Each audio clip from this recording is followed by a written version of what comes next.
সুপ্রিয় শিক্ষার্থী ভাই বোনেরা, শুভেচ্ছা নেবেন।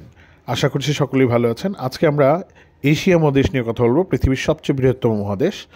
এশিয়া মহাদেশে 46টি রাষ্ট্র রয়েছে, কিন্তু চতুর্থ শ্রেণীর বাংলাদেশের বিশ্ব পরিচয় বইয়ে 48টি রাষ্ট্রের তথ্য আছে। সুতরাং আপনাকে বুঝতে হবে অপশনে 48 থাকলে 48ই দিতে হবে, হ্যাঁ।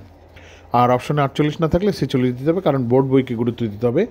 এই 48 বা 46টি রাষ্ট্র বেশ কয়েকটি ভাগে বিভক্ত। যেমন মধ্যপ্রাচ্যে আছে 6টি রাষ্ট্র, দক্ষিণ পূর্ব এশিয়ায় রয়েছে 11টি রাষ্ট্র, তারপর হচ্ছে দক্ষিণ এশিয়ায় রয়েছে 8টি রাষ্ট্র, তারপরে মধ্য এশিয়ায় রয়েছে 5টি রাষ্ট্র, এগুলো মুসলিম। এরপরে হচ্ছে দক্ষিণ পশ্চিম এশিয়ায় রয়েছে 16টি রাষ্ট্র। টোটাল এই 48টি বা 46টি রাষ্ট্র রয়েছে।